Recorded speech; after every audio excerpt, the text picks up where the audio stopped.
সালামু আলাইকুম। আওয়ামী লীগ সরকারের সময় দুইটা শব্দ খুব কমন, আপনারা শুনেছেন, জঙ্গি, বিএনপি জামাত।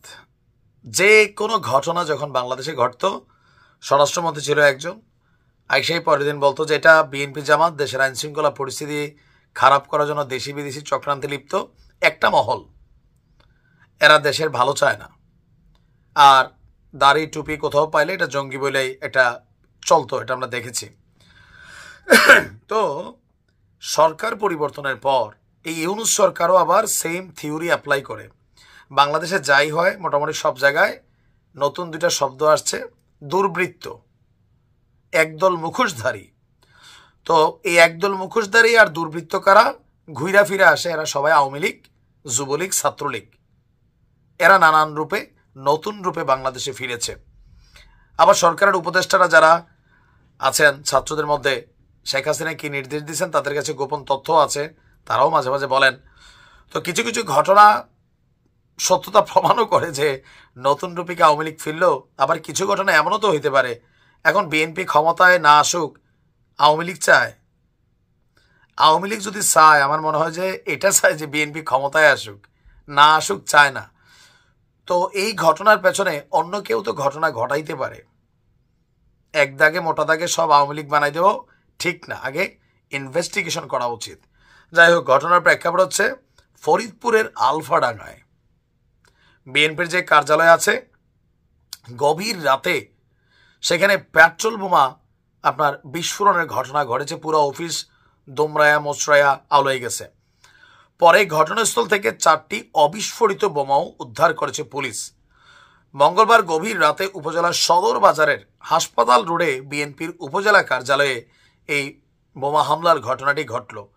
স্থানীয় জনগণ বলছে, দিবাগত রাত 2টার দিকে উপজেলা বিএনপির দলীয় কার্যালয়কে লক্ষ্য করে বিপরীত দিক থেকে দুর্বৃত্তরা পেট্রোল বোমা নিক্ষেপ করে এবং এতে সাথে সাথে বিএনপির কার্যালয়ে আগুন ধরে যায় এবং পশ্চিম দিকে জানালার একাংশ পড়েও যায়। বোমা বিস্ফোরণের শব্দে স্থানীয় লোকজন এবং বাজারের নৈশ প্রহরীরা ঘটনাস্থলে এসে ফায়ার সার্ভিসকে খবর দেয়। তো পরে ফায়ার সার্ভিসের কর্মীরা তালা ভেঙে ভেতরে প্রবেশ করে আগুন নিয়ন্ত্রণে আনেন। পুলিশের বক্তব্য যে সিসিটিভি ফুটেজ ঘটনাস্থল দেখে মোটামুটি এটার ব্যাপারে একটা ইনভেস্টিগেশন চলছে। তো জড়িত কারা, পুলিশ কোনো কথা না বললেও কমেন্টে আবার স্থানীয় নেতারা তারা বলছে যে এটা নিশ্চিন্ত, মানে এটা নিশ্চিত এটা আওয়ামী লীগের দুর্বৃত্তদের কাজ। স্বরাষ্ট্র উপদেষ্টা সারা বাংলাদেশে এই মুহূর্তে তিনি সবচেয়ে ভারী চামড়াওয়ালা মানুষ। আমি বরাবরই বলি যে এই দেশের রাজনীতিবিদদের কাছ থেকে আমরা ভালো কিছু আশা করেন, আপনারে বসাই দিই না। আপনি কতটুকু পদত্যাগ করেন? কেউ কেউ বলছেন নাহিদ তো করছে, প্রধানমন্ত্রী হওয়ার জন্য করছে। ভাই, যদি কোনো রাজনৈতিক দল তৈরির প্ল্যানিং না থাকতো, এই নাহিদ এখন মানে পদত্যাগ করতে আপনার মনে হয় পাগল? জীবনেও করতো না। এখন একটা দলের প্রধান পদে সে যাবে, আসিফ বৈশা আছে না, আসিফের পদ তো তখন তো রেডি হবে, সেইখান থেকে নামবে। তার বাবা তো অলরেডি নির্বাচনের জন্য এলাকাবাসীর কাছে দোয়া চাইছে। আসিফও আবার ব্যক্তি কোষাগার হোক, রাষ্ট্রীয় কোষাগার হোক, তার কাছে বিভিন্ন ফান্ড আছে, 10 লক্ষ টাকা অনুদান দিছে। সো এই চেয়ারটা আলাদা। স্বরাষ্ট্র উপদেষ্টা যখন দেশকে কন্ট্রোল করতে পারতেছে না, আইন শৃঙ্খলা পরিস্থিতিকে ব্যালেন্স করতে পারতেছে না, যা ঘটে সব আওয়ামী লীগের দুর্বৃত্ত বলে চালাই দিচ্ছেন। আমরা তো এর বাইরেও ঘটনা দেখছি, ম্যাক্সিমাম জায়গায় করছে। এত অপারেশন চলছে এতদিন পর্যন্ত, ডেভিলান সারা বাংলাদেশে একযোগে, এরপরও কেন এই ঘটনা ঘটছে?